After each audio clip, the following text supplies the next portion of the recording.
Welcome, everybody. I love the mingle networking portion, so we gave you a few extra minutes. But I've been doing this long enough that I built in time, extra time. So that's important. That's the point of this breakfast. I know a lot of you, but there's some new faces too. In fact, we have some guests from Berwick, PA, who have a really cool theater. Where are you guys? There they are. So I think that's awesome because we are not just about Lackawanna County. We are regionally in our thinking. I'm Maureen McGuigan, if you don't know me, myself and my colleague, Chris Calvi, who is wonderful and many of you have worked with. We work in the Arts and Culture Department for Lackawanna County. We're lucky to have our Commissioner, Chris Shermack, here today. So if you haven't had a chance to talk to him and thank him for his support of the arts, please do. There he is. I'm going to bring him up in a moment. We hope this is Wake Up with the Arts Breakfast, so that's why we try to wake you up with art, and I'm going to talk about that in a minute, and the wonderful music by the Reckoning crew with John Morrow, who's also one of our creative placemaking ambassadors, and Mark Woodyat. Also, catering is by Zumos today. Please eat. I drove Chris nuts all weekend, or all week with how much food to order. So take some home if you want, but it's one of our local coffee shops in Greenridge section of Scranton, if you don't know. We normally have artists decorate our table, which we love, but this year to mix it up a little, because the theme is creative placemaking, you are the artists and creators. So I can see a lot of people making some neat Lego buildings and art, so please do that. We'll try to get a picture of them too to showcase. Can work collaborative if you like, we like that. Like to thank the Cultural Center staff as always. We got a bigger turnout than I thought, which is always a good problem to have, but sometimes puts a little more burden on the venue. So Karen and Deb Peterson is here. If you don't know Deb and the Cultural Center staff, they do a wonderful job here. So they added a few more tables for us, so we appreciate that. And John Cardoni, I don't know if he's here, but he always helps with the tech, and Pat's walking around, so thank you. Like to acknowledge the work of our Lackawanna County Arts, Culture, and Educational Advisory Council. They work all year to help us develop programs and advise on policies and sit on our grant panels. Some of them are here. If you want to wave, Nada Gilmartin, I'm staring at you. Tanya Verkaitis, Alicia Gregg is here, Bob Savakinas, and Glynis Johns. And is there anyone else that I missed? I was running around. Oh, I'm sorry, Craig. I didn't see Craig come in. Craig Beavers, who's also the city assistant planner. So we're nice. It's nice to have some representation from the city here as well. I kind of mentioned Chris Calvi, but have to thank him. I'll admit there's a lot going on, which is great. So we were slightly behind on the administrative part of this. So he was making the really cool name tags late last night. So I apologize if there's a typo. That's on me, not him. ECTV, it's really wonderful to always have them tape this for those of who may not be able to make it. It runs on the channel. If you don't know our public access channel, it's really wonderful. They also have a YouTube site, so if you don't have Comcast, you can still view the videos. Actually, we're running the Fringe Festivals going on this weekend again, and up and running now is the 2019 breakfast that featured Shayla Batchfelder, who gave a whole wonderful talk on the history of Fringe Festivals. So make sure to check that one out as well. I really hope that you have on your way out, just even stop by. Heart to Art is here, Donna Doherty, Beth Burkhauser, and Eileen Healy. Heart to Art is a wonderful mural company. We have many of their murals hanging in the Government Center if you're in there. And it was co-founded with Donna by Judy Ushak. And I think that many of you know who Judy was. If you don't, her legacy lives on. She was an amazing person. She co-founded with others the AFA Gallery. She started First Friday. She had a great vision a while ago. She taught in classes at the Everhart and the AFA Gallery, and she did murals. And she was a wonderful artist herself, but she really believed in community arts. So it was so wonderful to work with Judy, and we did lose somebody very important, but it's really meaningful that her spirit lives on in the lives she touched and the art that she left. So please, if you have a chance, just even, this will also hang in the Government Center. So it's really great to honor Judy. So place, that's our theme today. It's a combination of physical, land, identity, memory, voice, creation, and it's never stagnant. The land we stand on is about, and I checked this with Bernie McGurl, if you have any questions about land, it's about 700 million years old, the land that you're sitting on.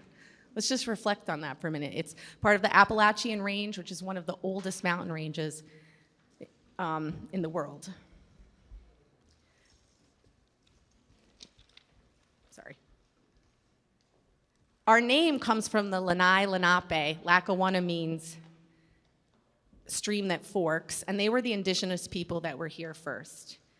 The name is called that because the river rises in two branches, the west and east, along the boundary between Susquehanna and Wayne counties. The colonized name of the Lenape is the Delaware. And last week I had a great conversation with the people from the Lenape Center that's located in Manhattan, whose mission is to tell the story of the Lenape that lived through eastern Pennsylvania up to New York, along the Delaware, here, because they are still thriving too. We sometimes tend to think of that as a past culture. But we really want to work with them on telling that story because it's important. Sometimes we don't talk enough about that. Again, place and land. What is the history of a place? We also have a history of industry here. Sorry, it's an art breakfast, so I can do it. Waking you up, right? We have a history of industry which shaped the land and people and helped our families work and support themselves, and also gave us our beautiful architecture and helped us grow, but also left us environmental and economic challenges that we're still climbing out of today. Our place here is shaped by diverse immigration, by our earlier Western European immigrants, and now people becoming part of our communities coming from Latin American countries and countries on the continent of Africa and Asia. We also have a thriving Black community whose past and present story are being told and recognized more. All of these cultures add to an identity of place, a richness of experience, and viewpoints that are Lackawanna County. And we continue to evolve. Our county is being rediscovered. The pandemic certainly has revolutionized how people think about where they work and live, and we see exciting investment in revitalization, bringing new life with new opportunities, but also challenges that come with new growth. So the projects and ideas we have talked about and will talk about today, using our collective creativity, collaboration, and inviting everyone to the table, is essential to make Lackawanna County a vibrant, healthy, and equitable place, which it already is, but we hope that that will continue. So with that, it takes support and resources. We are lucky that in Lackawanna County, to help us create our sense of place, we have investment in the arts. It's not something we can ever take for granted. It allows us to have programs like this to build collaborations. So I would like to invite Commissioner Chris Schermack up to just say a few words about why he supports the arts. Good morning, everyone. Wake up with the arts. Nothing gets you more awake than a couple cups of Zumo's coffee, I can tell you. So if you see me speed walking around the courthouse square today, you'll know why. But it's just great to see everyone here. A nice big crowd today. Don't forget to, there's a lot of goodies back there, and I can't eat them all myself, but I can try, right? Maureen does such a good job. If it wasn't for Chris, she'd be scattered throughout this county trying to do everything possible, but Chris kind of keeps her in check a little bit. But I should he's always like, when is it going to get slow down? yeah, I don't know. But you're her. She goes 24/7. You just do a phenomenal job, and I appreciate everything that you do. So I support everything that Maureen does. It is. This morning it is.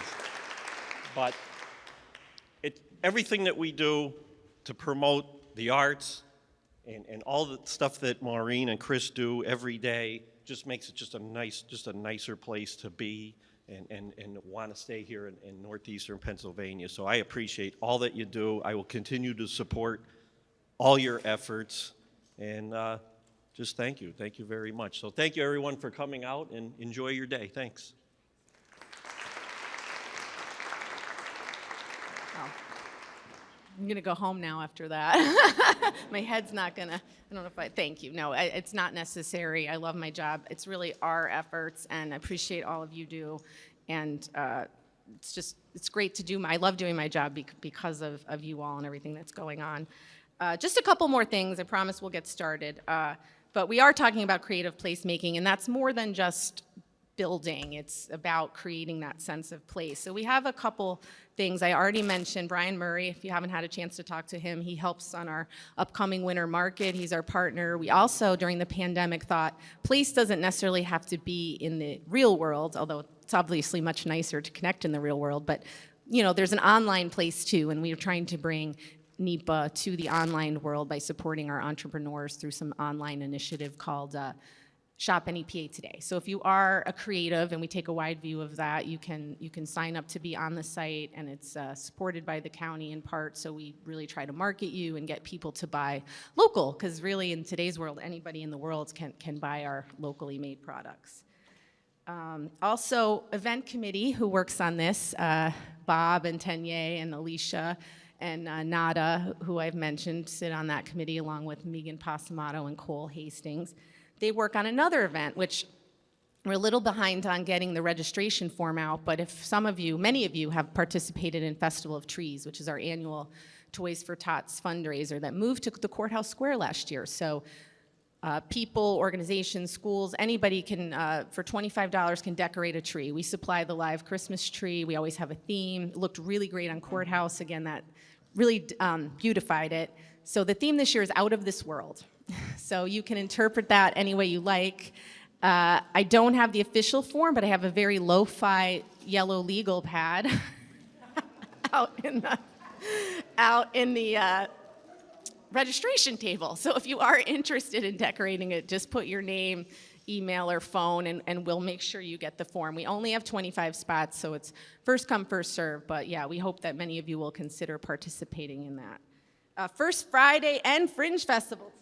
Tom Welby, who's part of First Friday, has brought a bunch of schedules. I think he might be some on your table. There's some out here, so take a bunch. It's going to be a really fun night and weekend, so please support the Scranton Fringe. I don't know if Connor and Liz made it. They're the co-founders and directors, so they might be a little busy, but I do want to recognize them also as placemakers.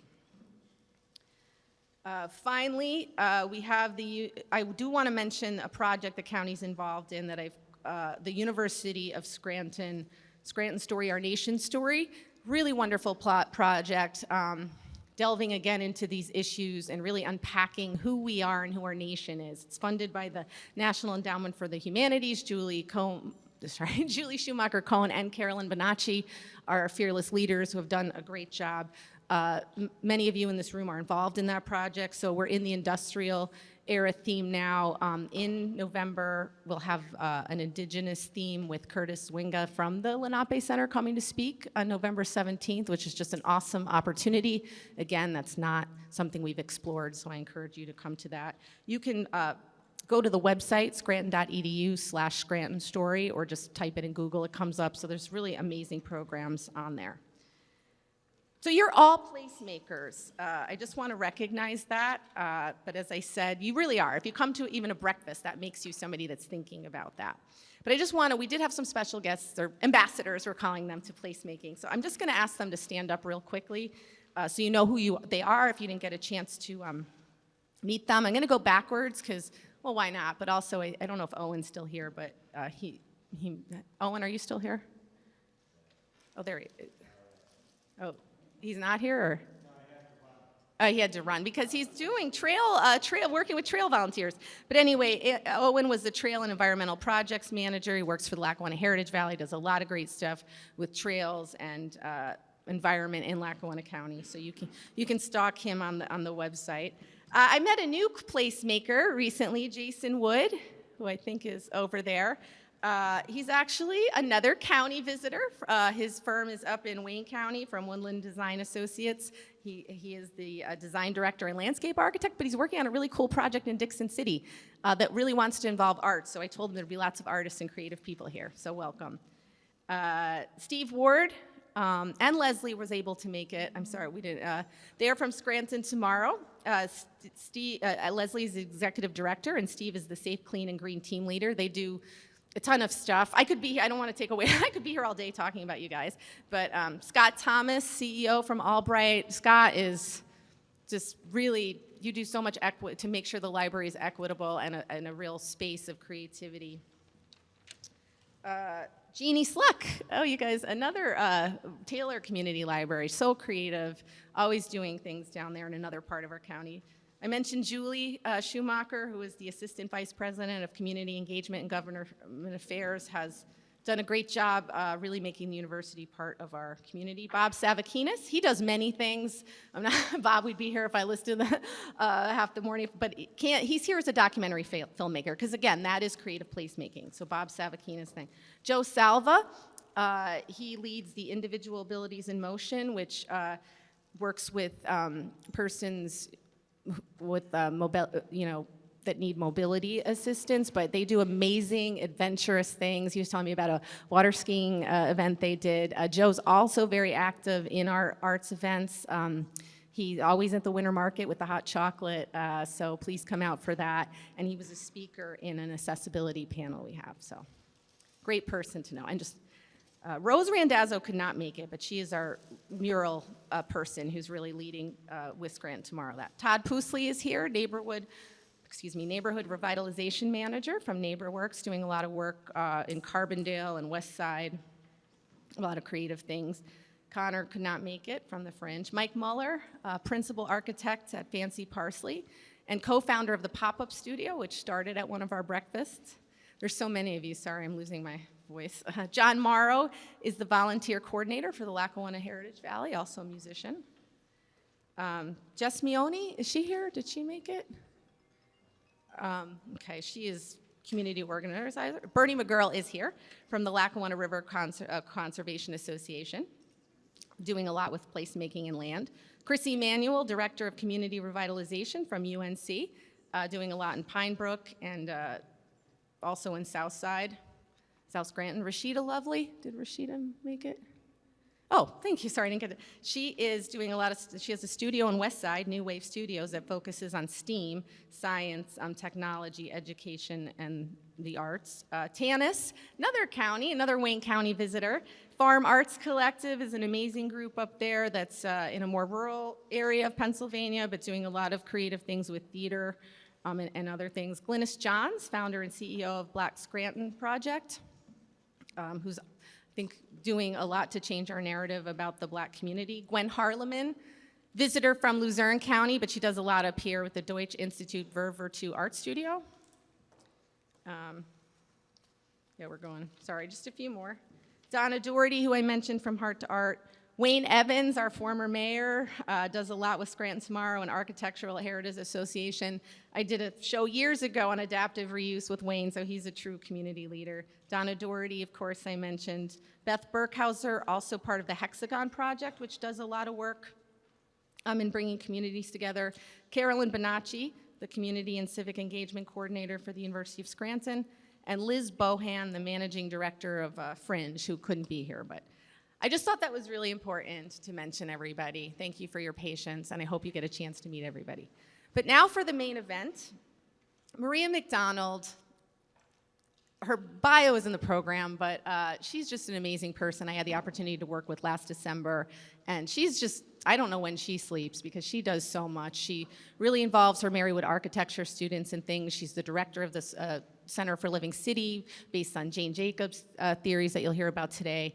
Anytime you need help, she never says no.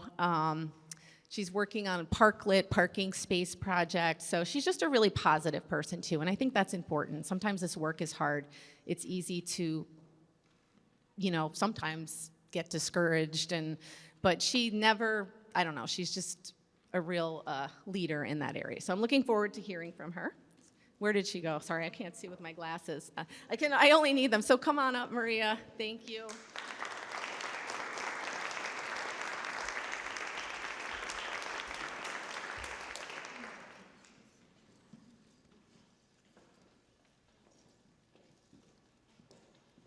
Good morning, everyone.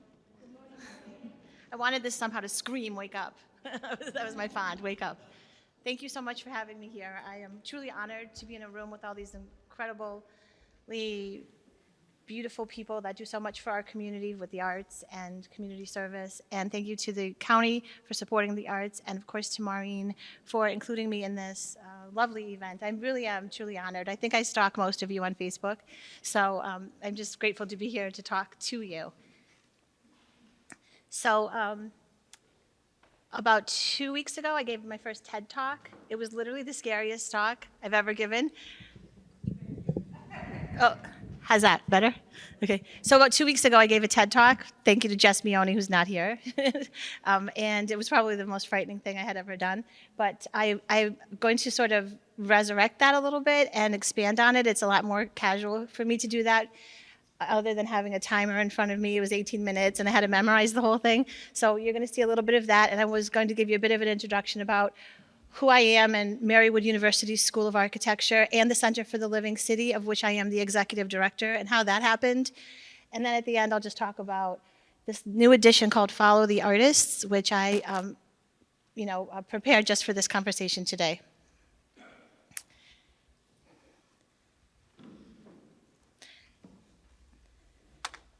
So let's see if this works as planned. What if I told Nope. you that yoga and meditation were not enough to overcome stress, anxiety, or burnout? It's like putting a Band-Aid on an... Try again. I did forget. I apologize if some people we registered late. Michael Meltzer is here from the Ritz Theater, who is adapted reads the Ritz building. Hi, my name is Maria McDonald. I'm the director of the Interior Architecture program here at Marywood University School of Architecture. We are the only fully accredited school of architecture located here in northeastern Pennsylvania. We have over 300 students and 12 full-time faculty from all around the world.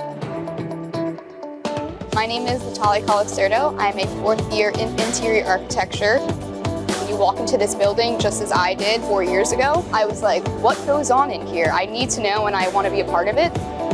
Here you have 2 degrees going on, a bachelor's of architecture and a bachelor's of interior architecture as well.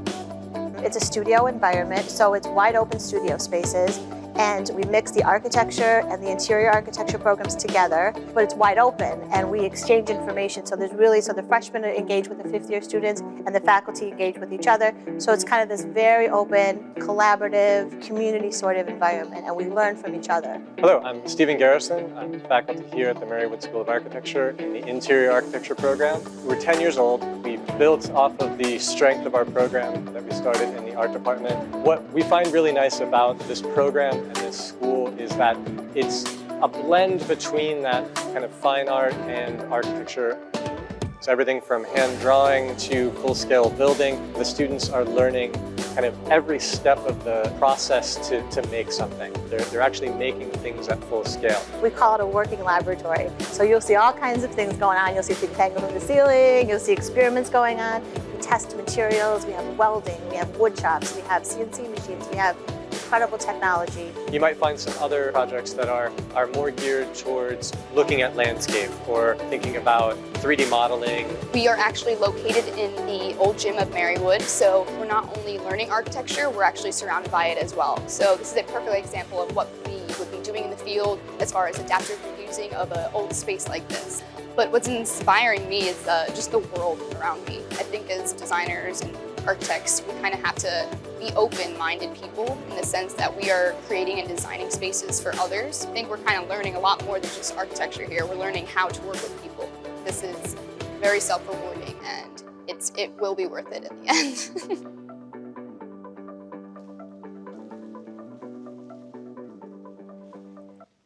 So I thought that would be a better way to explain our School of Architecture than me talking about it to see it.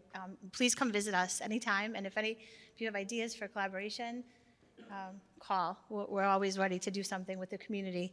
At the same time that the School of Architecture was being built, there was another organization being formed, and that's called the Center for the Living City. That's a global urbanist organization that was founded by Jane Jacobs. And it's funny because the School of Architecture and the Center for the Living City followed very similar tracks. The Center for the Living City was founded to help improve cities and placemaking by a bunch of urbanists and activists, and Jane Jacobs would not put her name on it. She said it's not about her, it's about a living city. So it's called the Center for the Living City, however, it was founded by Jane. So I also have a little bit of information here for you to see about the Center for the Living City. Here's our website. We have these amazing Jane Jacobs lectures that we host. We just ran one Wednesday that Connor narrated, and then we have another one coming up in a few weeks. And then over here is a section about Jane Jacobs, and I wanted to play this for you. Those of you who may not know to the extent of the influence that Jane had, there's a really great film called Citizen Jane, Battle for the City that was produced by the center. So I'm going to show you this clip. I think it's wicked, in a way, to be a victim. Absolute power corrupts absolutely, and Robert Moses was absolutely powerful. He wanted to wipe the slate clean, start all over again. I say that you have a cancerous growth there that has to be carved out. I first began looking at city planning and housing. It was unbelievably awful. Insane. We didn't understand how high the price was until Jane Jacobs came along. Jane Jacobs has written a book that advances with the power of a bulldozer against modern city planning and rebuilding. She is the antennae that's picking up something here that no one else is seeing. She believed the city is not about buildings, the city is about people. She was questioning orthodoxy at a time when women were not welcomed in those environments. She was a housewife. That's how they treated her. Try to mess with a bunch of mothers. We were outraged about a road going through Washington Square, and we were going to save Washington Square. Well, you have to bullet through. You've got to do it. The expressway will destroy the neighborhood. I think this awful thing, they're making me sick. It is not right. Jane Jacobs was the most articulate voice of a movement. Please. You have to move a lot of people out of the way of a big housing project. The people who rent, they don't own it. What are they going to do, throw me in the street? After 51 years, I'm citizen and everything. Where was this going to end? Take the money and go away. What would we have left? People have to insist on government trying things their way.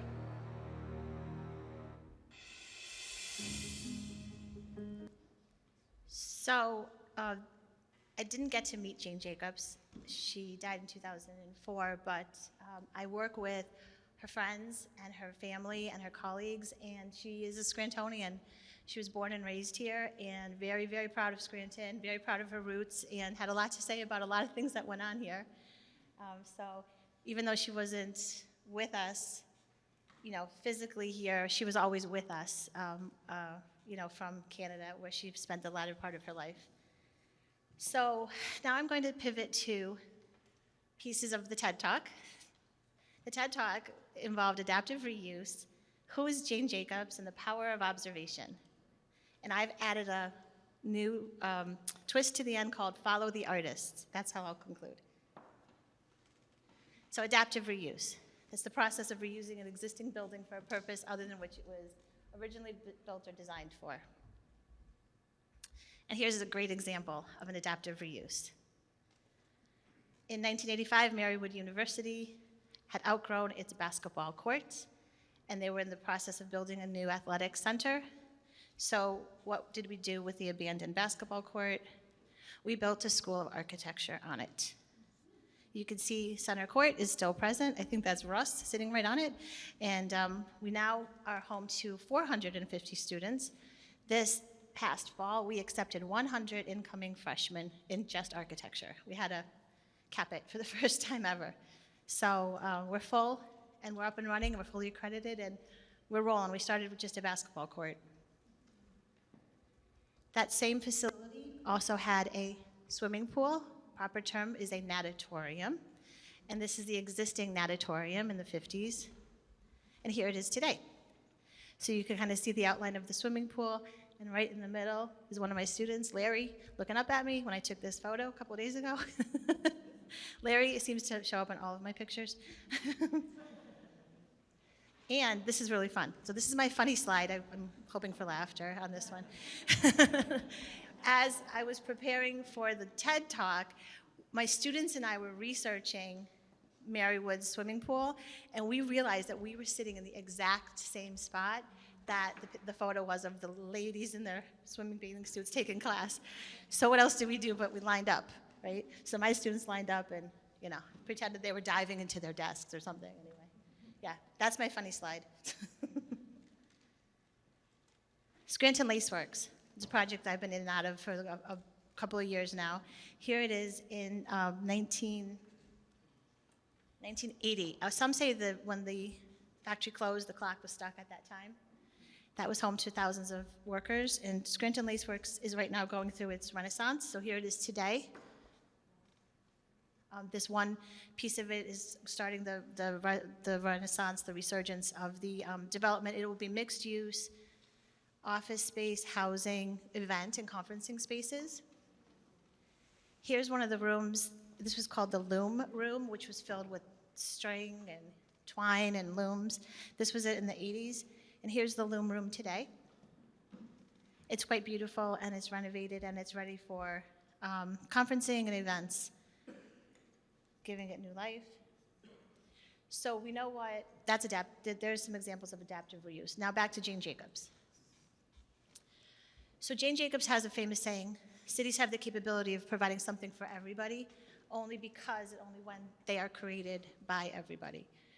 Jane believed that cities were for people, and people should create the places that they live in, and that's when it works, that nothing should be imposed or dropped down on the place, but it should come from the community up. She also was, as I said, from Scranton. She was a journalist. Her first job was on the Scranton Republic, now the Scranton Times. And she sometimes gets confused for being an architect, but she was not, or an urban planner, but she was a journalist, and she was an observer of her city, and she had this powerful way of looking at places. And whenever I talk to journalists, I often say it's probably because she was a journalist. She had that eye to see things, to look at what was really going on. So she's credited with a term that we call observe, an observation. Excuse me, there's a really important book out called What We See, and it's advancing the observation of Jane Jacobs. And what we've come to learn about looking and observing is a very important lesson that we teach our students, but it's a very important lesson for everybody. And there's a critical difference between looking at something and looking with. When you look at something, it almost applies a passive attitude, like you're sort of driving by, you're looking out your window, look at that, isn't that a shame, they should do something there, or looking at with judgment, right? But when you look with curiosity, with empathy, with compassion, with understanding, when you look with a frame of reference, now you're actively engaged in the process of observing. You're a part of the story and the narrative. You're in it. You're an observer. It's a very different approach than looking at something. So we talk a lot about that with our students and with our work, about looking with. And how do you look with all these different lenses? And someone recently asked me, can you look with anger? And I'm like, sure, at least you're with it, you're in it, you're not looking past it or at it. So the power of observation is a theme, and we use her glasses as how she really saw a place and how she looked and observed. But observation in itself is not completely intuitive. It's not just like a feeling. There are very specific lenses by which we look with when we come upon a space or an abandoned building, abandoned site, as architects and designers, we have to look through these different lenses. One of the lenses is the economic lens. And the economic lens is when, say for example, Scranton Lace, when you approach a building or a place, you start to ask yourself, what happened here? So economically, where did the manufacturing go? Did it go overseas? Was there no longer a need for looms or for lace? Economically, what happened in the past? Economically, what position is it in right now? And economically, what's the potential for the future? So you kind of have to follow the money. There's a whole world of the economics of Jane Jacobs that I'm still kind of getting immersed in myself, but there's a lot of really interesting conversations about the economies of cities and the economy of places, and it's a really important piece to the observe puzzle. Socially, are we doing the right thing? Socially, don't ever underestimate the trauma that it takes on a place when you rip out a building from a city. Socially, are we considering the groups that could be using these buildings? Socially, what are we doing right and what are we doing wrong with our places? And environmentally, I would argue it's not much more environmental than adaptive reuse. We're reusing a container. I mean, yes, there are certainly issues sometimes with remediation and issues that have to be resolved, but when you can reuse one of these beautiful old architectural structures with the amount of embodied energy that's embedded in bricks and wood floors, a piece of wood that grew in a forest for a couple hundred years and that was a floor for another couple hundred years, you know, environmentally it's a win. So when those three lenses come into focus and we go through these very carefully, understand the economic, the social, environmental pieces, then you have a project that's fully observed and fully recognized. Glennis is here, and I love to talk about the Black Scranton Project because it is one of my most favorite, perfect adaptive reuse projects in my estimation that is economically, socially, and environmentally correct. So this is the PNC Bank building in 1990, and it was left abandoned. The bank didn't know what to do with it. It was an abandoned structure. It is really prominent on that corner, Providence Corner, like it sits as the staple. So tearing that down would have been horrible, but what do you do with it? How do you give it new life? The bank made a really smart move, and they worked with the Black Scranton Project, which it's now their home. And how wonderful is that, that this part of our community now has representation on a prominent corner and a place for them to call home, for that everyone that works in that area, in that neighborhood, to be integrated together. The building wasn't torn down, and now these beautiful faces have a place to call home. It's perfectly, economically, it made sense, environmentally, it made sense, and socially, it just couldn't be better. So this is one of my, I brag about the Black Scranton Project often, and I'm so proud that this is a perfect example of an adaptively reused project in our community that hits all those boxes. The TED Talk was at Lackawanna College, so I closed with this part of it, talking about the old Scranton Central High School. I can't read them without my glasses. What year was that? 1915. Scranton Central High School has one prominent graduate. This is Jane Jacobs in 1933, her graduation photo. You can see her glasses were already taking a prominent part of her character.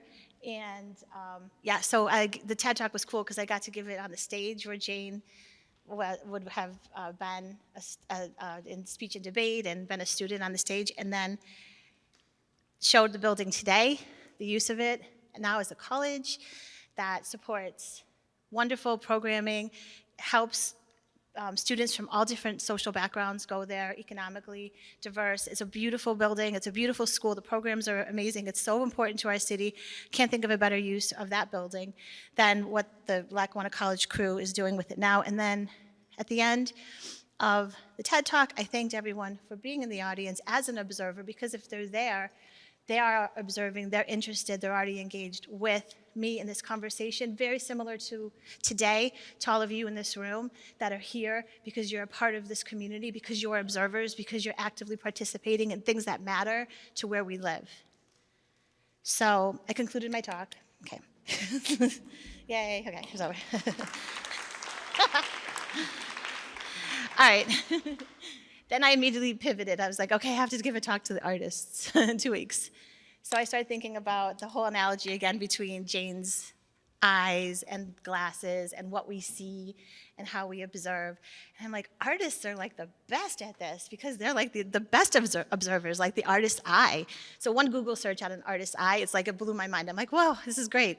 You know how they always say like, oh, you have an eye for that, and all artists just have that, you know.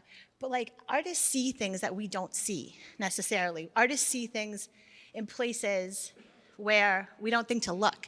They create things in spaces that we don't think to go to. Artists' eyes are critical. So as I started to think about preparing this conversation, I called one of Jane Jacobs' best friends, Roberta. This is Roberta. This is Roberta Brandis-Gratz. She's a powerhouse. Roberta and Jane were best friends. Roberta lives in New York. They have been so instrumental in saving so many large-scale projects in New York City from the wrecking ball. And Roberta has a lot to say about a lot of stuff. So I called her. I'm going to give you a little bit about Roberta.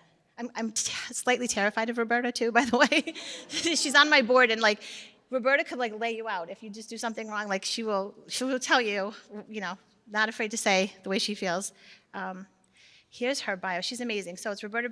She's written so many amazing books and articles, and her books are even scary. The last one she wrote was "We're Still Here, You Bastards." She wrote a book about New Orleans, yeah. And look at it, it's a hell of a town. Like, that's Roberta, right? So she's amazing, and she's been very supportive, and she started the Center for the Living City with Jane Jacobs. So I called Roberta, and I said, Roberta, I'm giving a talk to the artists. Can you give me some thoughts on artists? And Jane, I know, like, there's a lot of opinions about how artists work in cities, but like I want to have something really good to say to the artists. And she said, Maria, sit down, right? Maria. She screamed it over the phone. You got to follow the artists. Follow the artists, Maria. And okay, so now this is where I need to go to my notes. Because for about 20 minutes, I got a lecture on artists and how important and critical they are to cities. So I'm going to read those to you in Roberta's words. I'm going to try to edit some of the language out. So, okay. Maria, artists go where things are undervalued and in poor condition. Then the upscale development will follow them. You cannot develop an artistic district from City Hall. Planners have to follow the artists and not produce them. Richard Florida is wrong. Okay, so I had to look up Richard Florida. I had no idea who he was. He does the WeWorks and things like that around cities, so he's trying to plan artistic communities for places, and they think that the artists should have their own voice. Artists should say what goes where, not the reverse. So, anyway, so I got a lesson on Richard Florida. So artists need to get there first. Then we need to protect the artists because they do the developers work for them.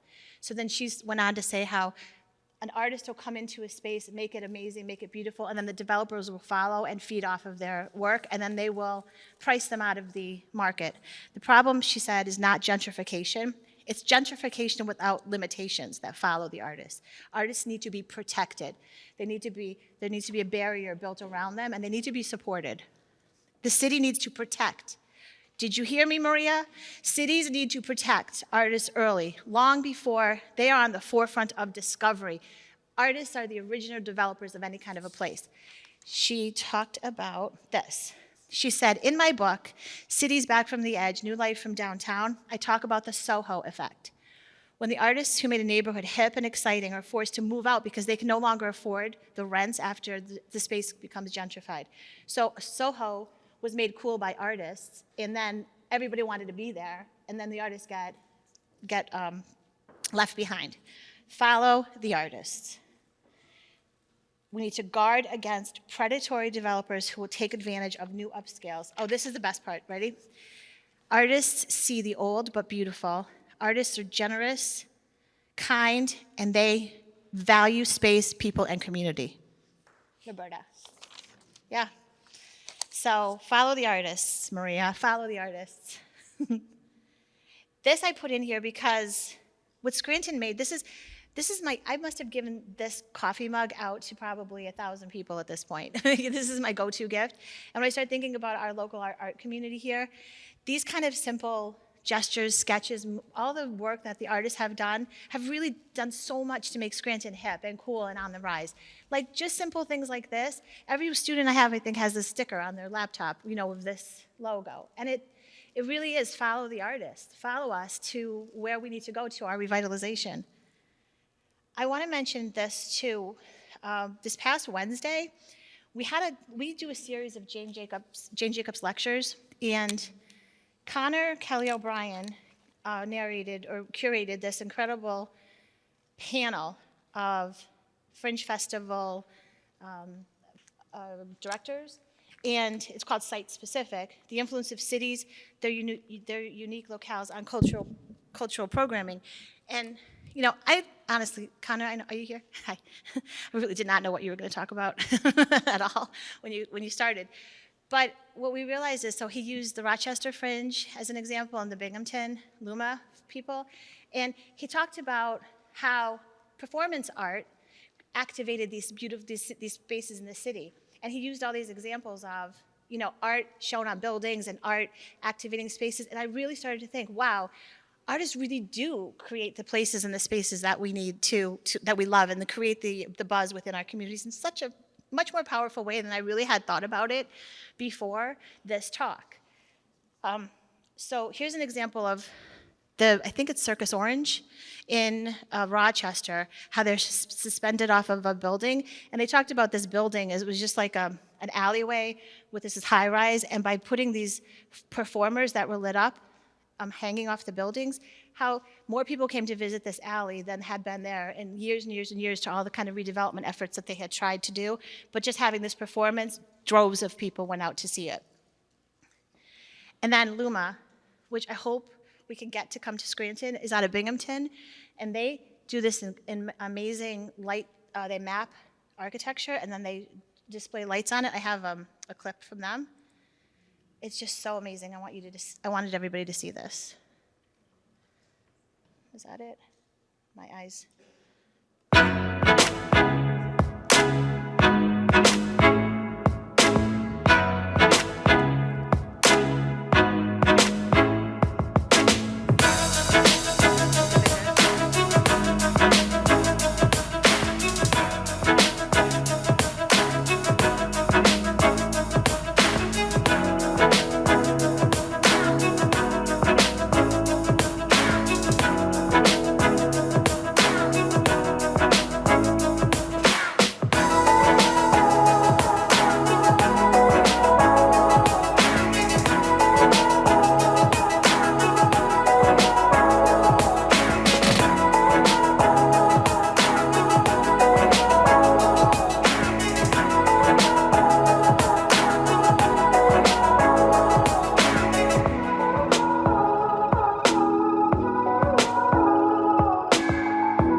So I kind of couldn't think of a better example than showing art and architecture kind of merged in Luma at this moment in time. And again, they gave the talk was just on Wednesday. It'll be on the Center for the Living Cities website YouTube channel. So if you want to go to the website, you can see these great artists. And making an announcement today that Observe Scranton is coming back in the spring of '23. It was a festival that we put on.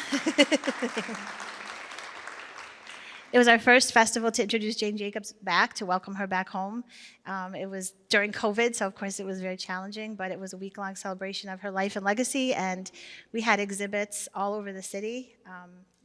So here are examples of our exhibits. The whole city was amazing, opened their doors to us, and we're gonna have even more different things happening. And I'm really excited to finally make that decision that we're gonna do it. And then, let's see. Yeah, this was my Yoo-hoo, it's back. And then we had a photo contest with Jane's glasses on the courthouse square, and this is one of the winners, one of the winners of the photo contest. And I just said, thank you for waking up with me. I will follow the artist anywhere. Thank you.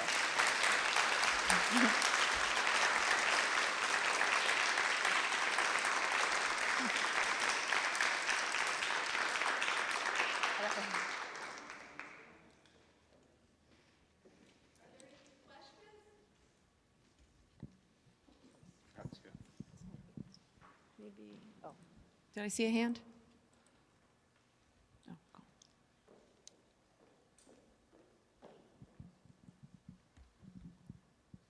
So how possible is it to be able to get kids to your program at the university? To get kids into the program?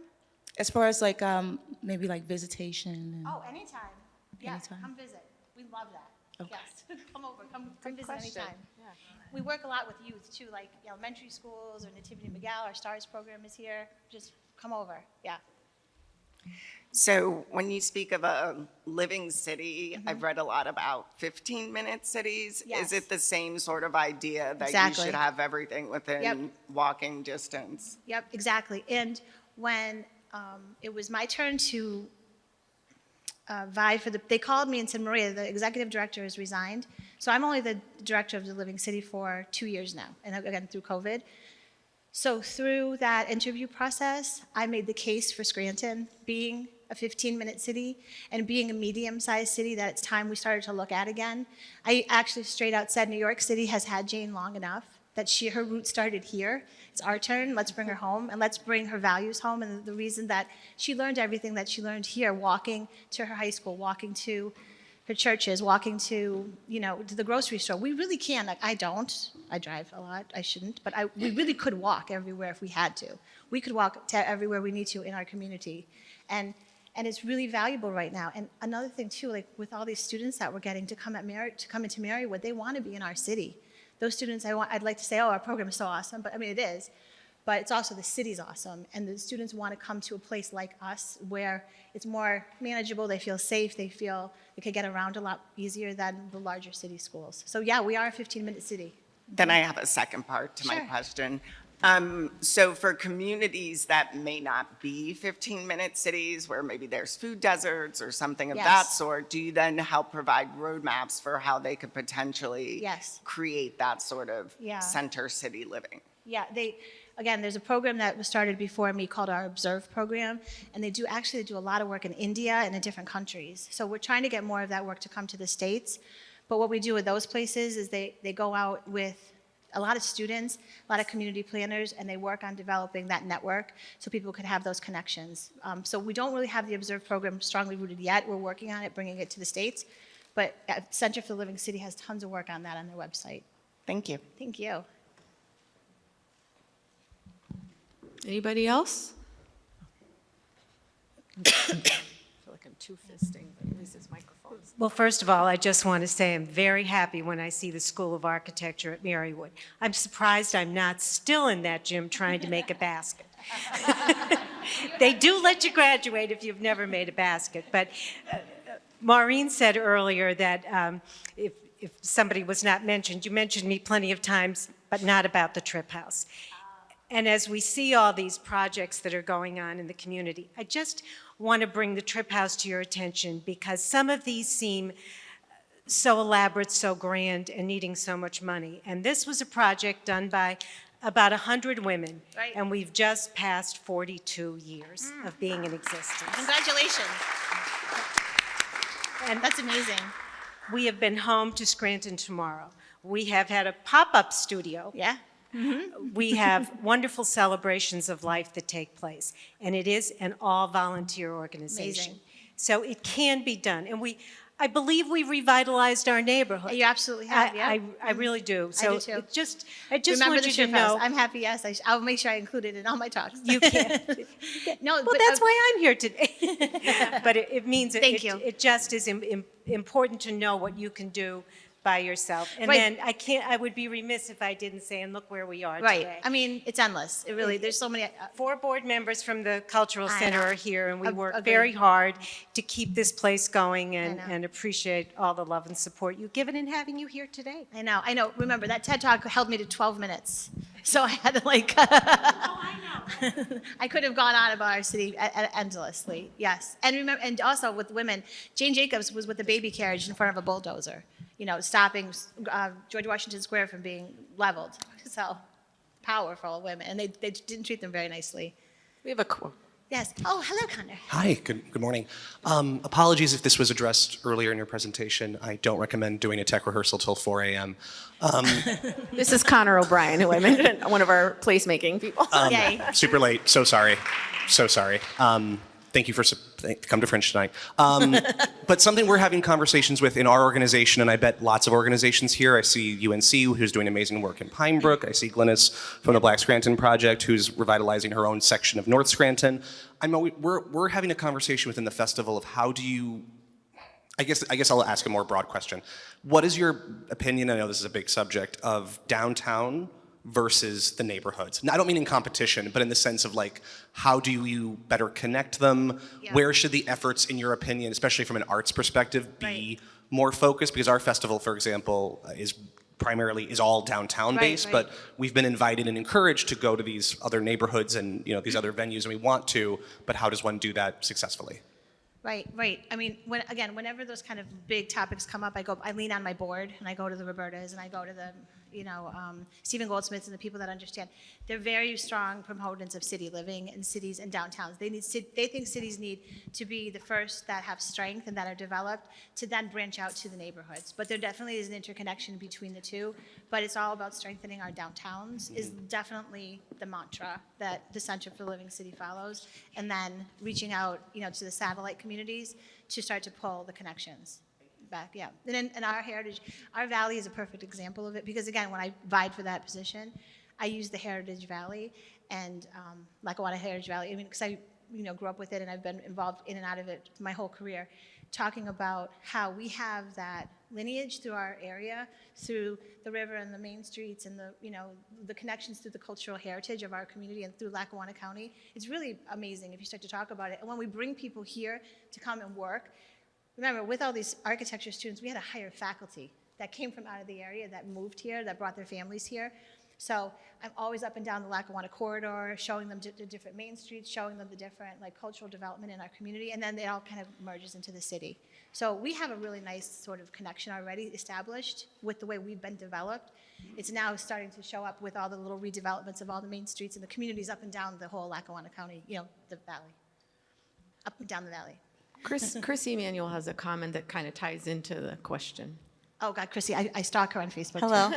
I'm such a fan. Well, I'm a huge fan of yours as well, and I really enjoyed this. And I just wanted to take a moment to say that, well, first, I don't think we toot our own horn enough for all the great things. How many people are in this room that are all doing really amazing work? Yeah.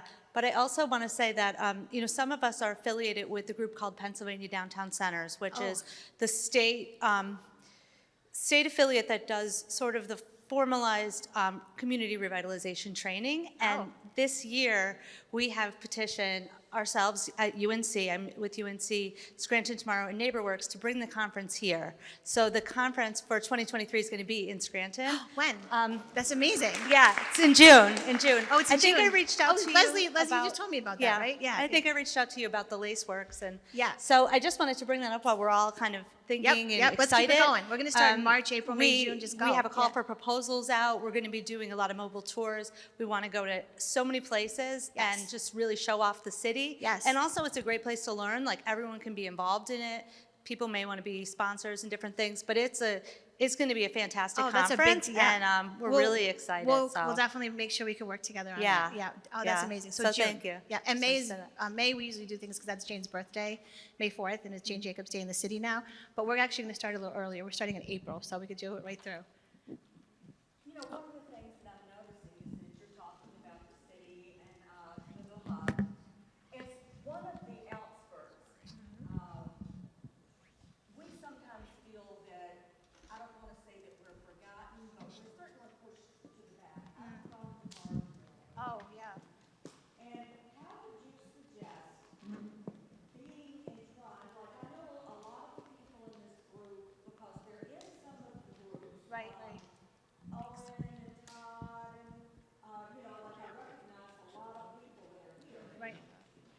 How can we bring ourselves up with this revitalization Right. and get some of these other entities involved? Well, I think just by what you just did, by just bringing that up and saying that and being connected to all of these organizations, Carbondale has always been on my radar.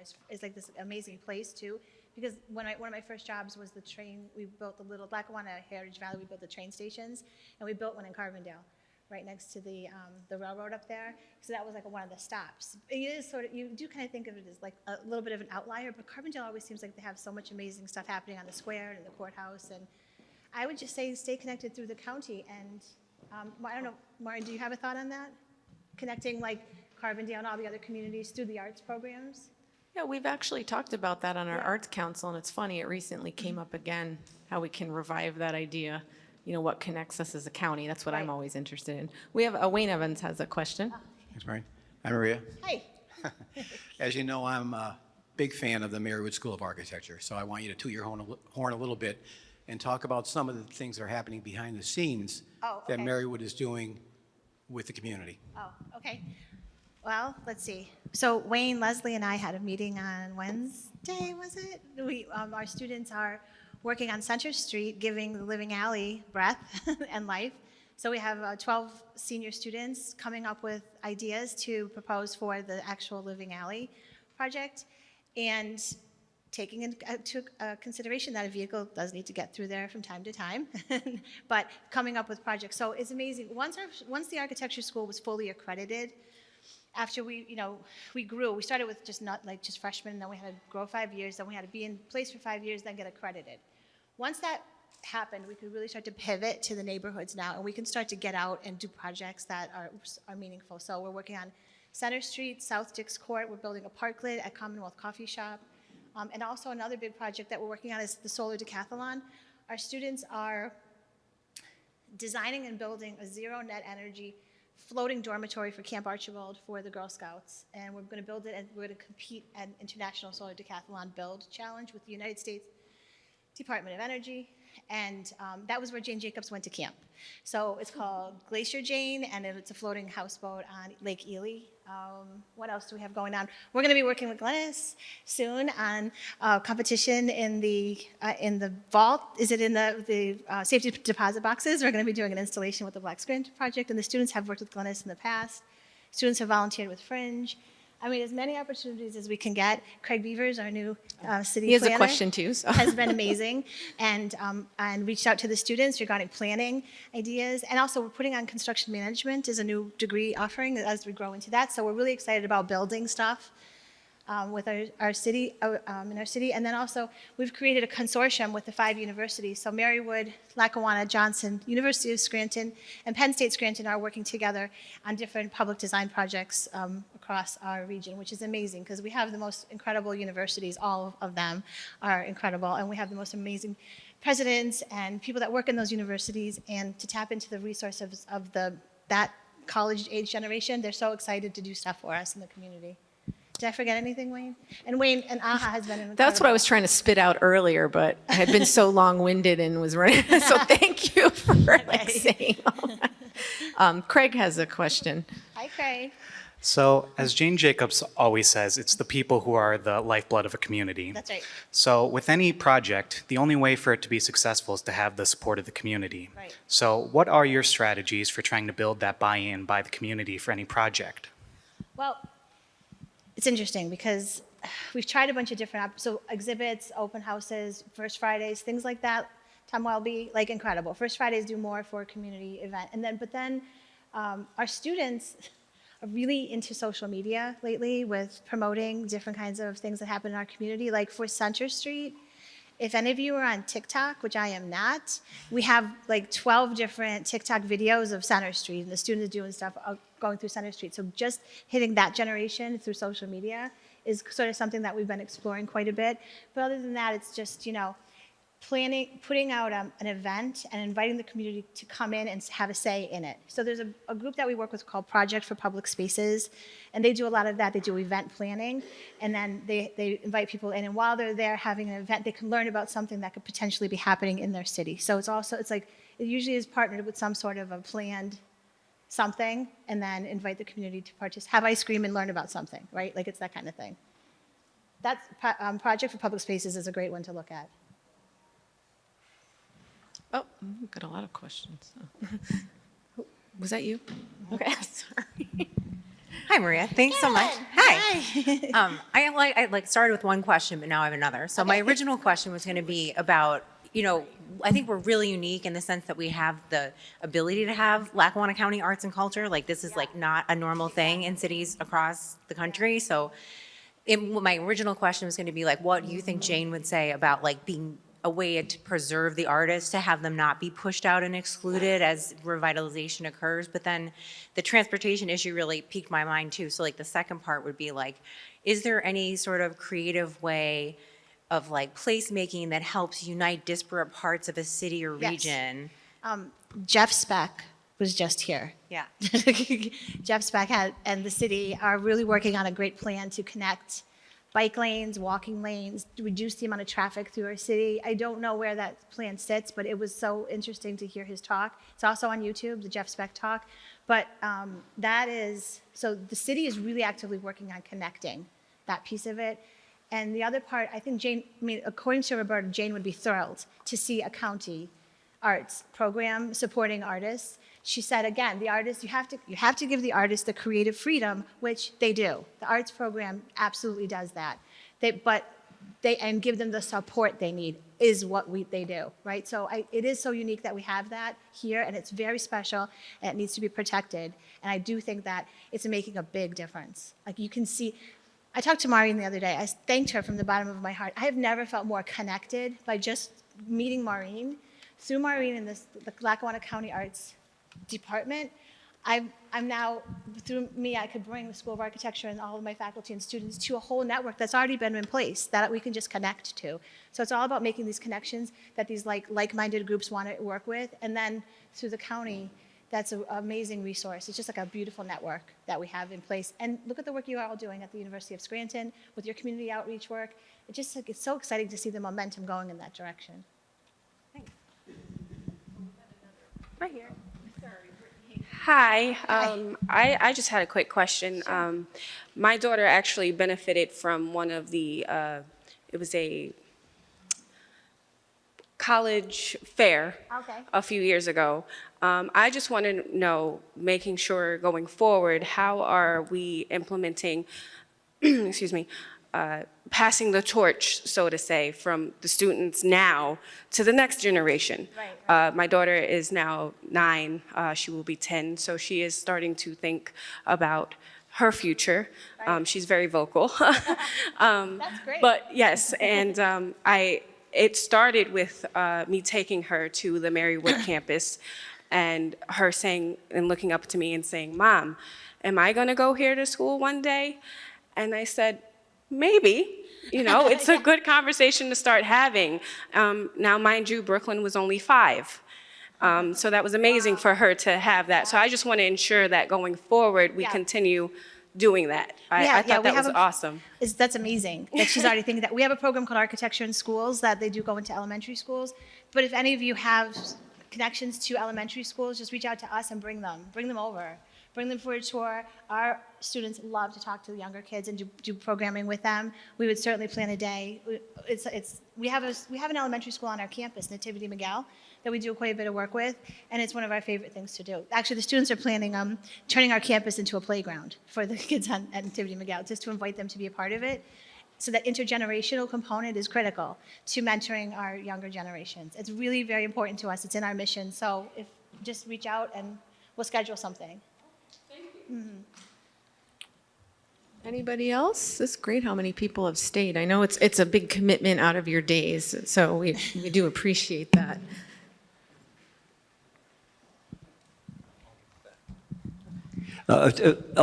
Extending on that, a lot of the school districts in the area, because of various issues, have challenges now getting their kids out for field trips for liability issues and also budget issues and parenting things. Can you consider structuring something at the university that would bring your students to the elementary schools to do that, to be able to overcome that issue? That's an amazing thing about our school. We're still small enough that we could pivot and do those kinds of things. Like, we're still young enough and new enough. So absolutely, I will bring that to the faculty's attention.